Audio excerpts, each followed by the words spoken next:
ملک جو بنتے ہیں وہ انسانوں سے بنتے ہیں. انسان بنتا ہے تو ملک بنتے ہیں. انسان بگڑتا ہے ملک بگڑتے ہیں. انسان نکھرتا ہے ملک نکھرتا ہے. انسان سدھرتا ہے ملک سدھرتا ہے. اگر انسان بگڑ جائے تو ملک کو کیسے سیدھا کر سکتے ہیں؟ ملک بھی بگڑ جائے گا. اور انسان سدھرے گا، انسان جو بنے گا وہ شریعت کی وجہ سے بنے گا، وہ اللہ کے احکام اور حضور صلی اللہ علیہ وسلم کے طریقوں کی وجہ سے بنے گا.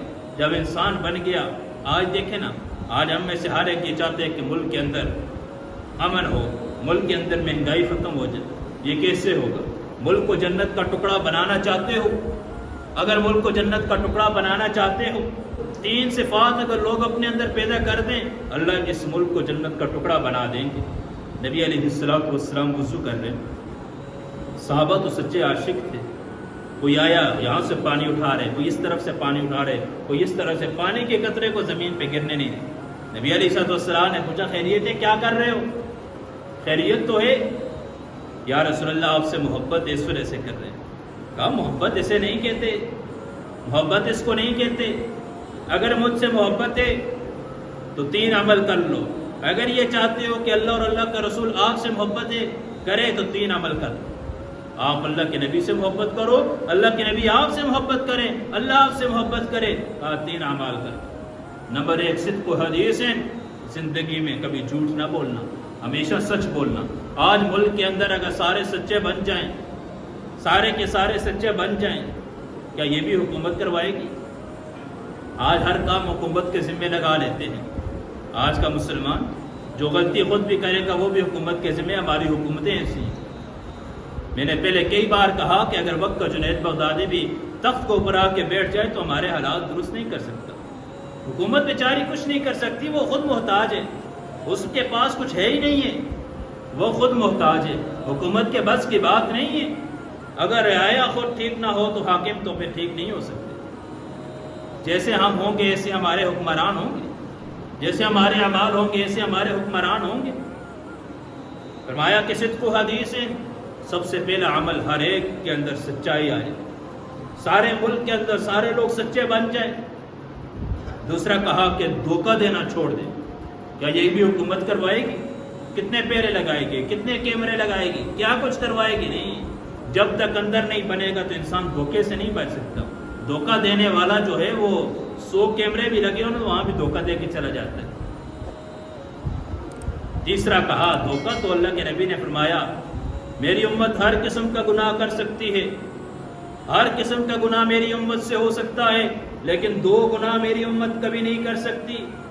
جھوٹ نہیں بول سکتی، دوسرا کہا دھوکہ نہیں دے سکتی. مسلمان اور دھوکہ دے. آج اتنا ہی مسلمانوں کے اندر یہ جرم پایا جا رہا ہے. آج اتنا ہی مسلمان دھوکہ دے رہے ہیں، بات بات پہ جھوٹ ہے. تاجر ہے تو چیز فروخت کرے گا 600 قسمیں اٹھائے گا، جھوٹ پہ جھوٹ کہے گا. ایک بات کو چھپانے کے لیے 100 جھوٹ کہنے پڑیں گے. ایک جھوٹ چھپانے کے لیے کتنے جھوٹ اس کو کہنا پڑتا ہے. اللہ کے نبی نے فرمایا کہ ہر قسم کا گناہ میری امت کر سکتی ہے، 2 گناہ نہیں کر سکتی، جھوٹ نہیں بول سکتی، دھوکہ نہیں دے سکتی. تیسرا کہا پڑوسیوں کا خیال کریں، پڑوسیوں کو تکلیف نہ دے، پڑوسی کو تکلیف نہ دے. پڑوسیوں کا بہت بڑا مقام اور مرتبہ ہے. عبداللہ بن عمر رضی اللہ تعالیٰ عنہ مہینے کے اندر 1 دن ان کے گھر گوشت پکتا تھا، اور ان کے پڑوس کے اندر یہودی رہتا تھا. کون تھا؟ یہودی تھا، غیر مسلم تھا، پڑوس میں یہودی رہنے والا. اور مہینے میں 1 دن گوشت پکتا ہے. جب گوشت بنتا تو حضرت کے سامنے کھانا لے کر آتے تو کہتے کہ وہ 7 پڑوسی جو ہے اس کو دیا ہے جو یہودی تھا، غیر مسلم تھا. کہا کھا لیں، اس کے گھر بھی بھیج دیتے ہیں. کہا نہیں، پہلے کھانا اس کے گھر بھیجو، اس کے بعد کھانا میرے پاس لے کر. پڑوسی کے حقوق بیان کیے. کہا کہ یہ 3 کام اگر امت کر لے تو اللہ کے نبی بھی اس سے محبت کریں گے، اللہ بھی اس سے محبت کرے گا. اور ملک جو بنتے ہیں وہ صفات سے بنتے ہیں. ملک صفات سے بنتے ہیں.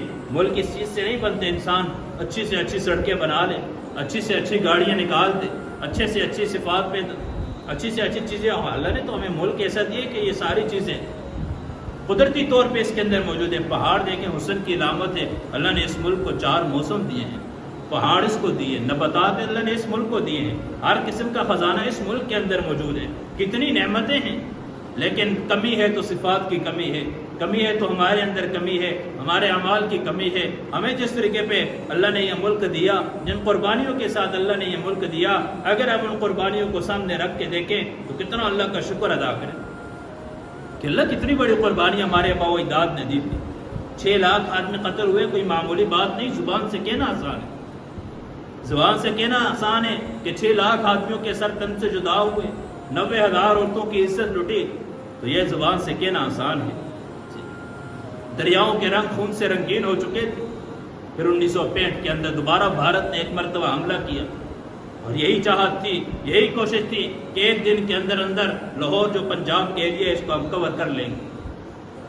لیکن جتنی سیاسی اختلافات تھے سارے کے سارے ہٹا کے، مذہبی اختلاف ختم کر کے، سارے پاکستان کے ایک جھنڈے کے نیچے کھڑے ہو کے محبت اور الفت کے ساتھ اور جانثاری کے ساتھ اور اس انداز سے ان کا مقابلہ کیا، ان کو منہ توڑ جواب دیا. اللہ رب العزت نے ان کو شکست دے دی، دوبارہ فتح دے دی. کس وجہ سے؟ اتفاق کی وجہ سے. آج پاکستان کا حال کیا ہے؟ جو ملک بننے والا لا الہ الا اللہ کے نام پہ بننے والا ملک تھا، آج اس کا قانون کیسا ہے؟ آج اس کا قانون کیسا ہے؟ غیروں کے مطابق زندگی گزر رہی ہے. آج کا مسلمان ہے، اس کی زندگی بھی غیروں کے مطابق گزر رہی ہے. ہمارے اسکول کالج ہیں، چھوٹے سے لے کے بڑے تک، اونچے طبقے تک، جتنے عہدے ہیں وہاں تک سب کچھ انگریزی کو ترجیح دی جاتی ہے. حالانکہ جو مذہبی زبان ہے وہ عربی ہے، جو قومی زبان ہے وہ اردو ہے. دونوں کی اتنی ترجیح نہیں جتنی ترجیح غیروں کی زبان ہے. کلمہ تو ہم پڑھنے والے ہیں، لا الہ الا اللہ کہنے والے ہیں، جس کلمے کی بنیاد کے اوپر یہ ملک آزاد ہوا. یہ ملک جس کلمے کی بنیاد پہ آزاد ہوا، کیا ہم اس کلمے کے ماتحت زندگی گزار رہے ہیں؟ یہ تو اللہ نے ایک شخص کو ذریعہ بنایا. قائد اعظم علی جناح کو اللہ نے ذریعہ ایک بنایا، اور اس امت کے اوپر اس شخص کا بہت بڑا اس کا اس امت کے اوپر احسان ہے کہ اللہ نے اس کو ذریعہ بنا کے ہمیں یہ ملک دیا. بعض علماء اس کے موافق نہیں تھے کہ پاکستان الگ ہو جائے، بھارت تقسیم ہو جائے. اس کی وجہ یہ تھی کہ قتل عام ہوگا، جانتے تھے قتل عام ہو جائے گا. لیکن اکثر علماء اس کے موافق تھے. شبیر احمد عثمانی رحمہ اللہ اس کے موافق تو سب سے پہلے جھنڈا لہرانے والے وہی تھے. اشرف علی تھانوی رحمہ اللہ کے بارے میں آتے وہ تھے.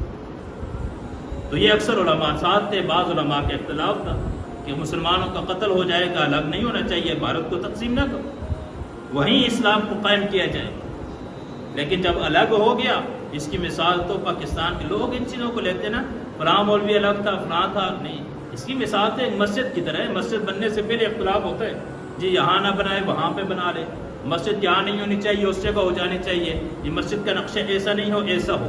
یہ شروع میں اختلاف ہوتے ہیں، لیکن جب مسجد بن گئی تو سب متفق ہو جاتے ہیں مسجد ہی ہے. پھر سارے نماز پڑھنے کے لیے آتے. یہ نہیں کہتے کہ یہاں کیوں بنائی ہے وہاں نہیں بنائی، مسجد کا نقشہ ایسا کیوں ہے ویسا کیوں نہیں، ہم نہیں آتے.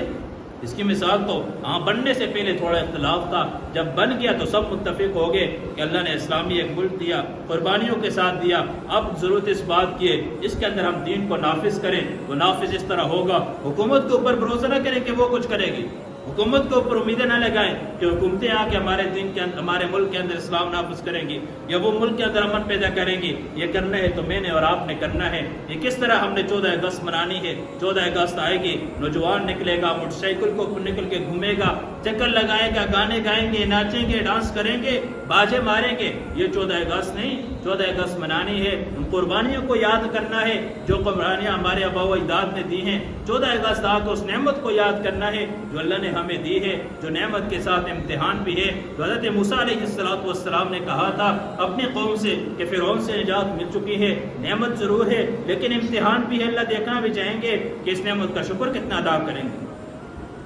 14 اگست آئے جس مقصد کے لیے جو پاکستان بنا تھا، اس کے اندر جو کوتاہی اس کے اوپر توبہ استغفار ہونی چاہیے. 14 اگست آئے جس مقصد کے لیے پاکستان بنا، اس مقصد کو پورا نافذ کرنے کی کوشش کی جائے.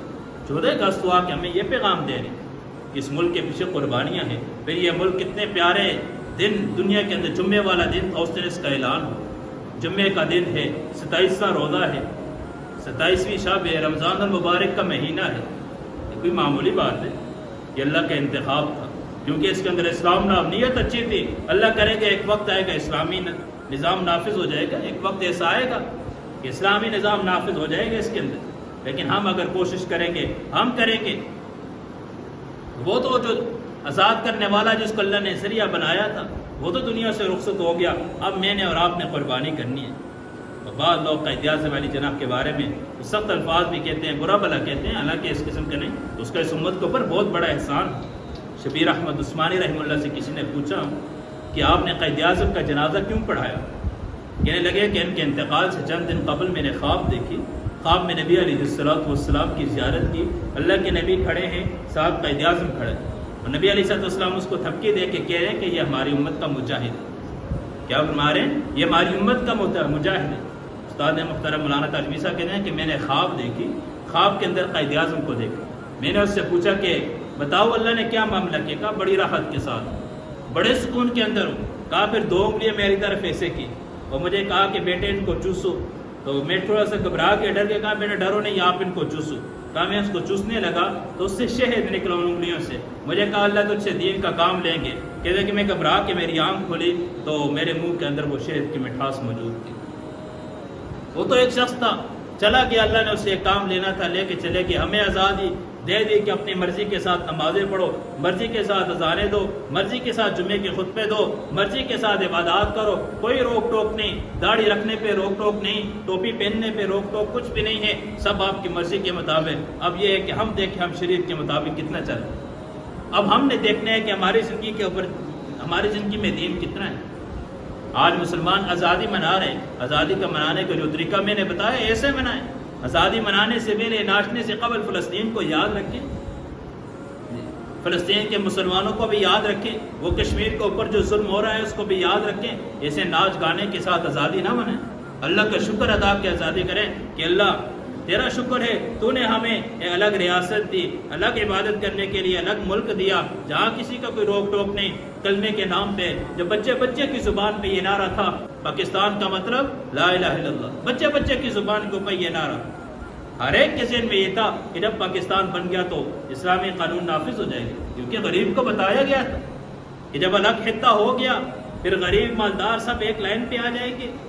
جن کالجوں کے اندر مالداروں کے بچے پڑھتے ہیں وہاں غریبوں کے بچے پڑھیں گے، جو عہدے مالداروں کے بچوں کو ملتے ہیں وہاں غریبوں کے بچوں کو وہ عہدہ دیا جائے گا۔ بتایا گیا تھا مالدار کو، غریب کو، کہ سارے کے سارے ایک لائن پہ آ جائیں گے۔ ملک اس لیے بنا تھا۔ میرے عزیز بھائی اور دوستو، 14 اگست آ رہی ہے تو اس کو منانا ہے، اس انداز سے منانا ہے کہ اللہ ناراض نہ ہو جائے، اس انداز سے منانا ہے کہ اللہ ناراض نہ ہو جائے، نعمت کی ناشکری نہ ہو جائے، اللہ یہ نعمت چھین نہ لے، اللہ یہ نعمت چھین نہ لے۔ کہ جب انسان نعمت کی ناشکری کرتا ہے اللہ نعمت چھین کے دوسرے لوگوں کے حوالے کر دیتا ہے۔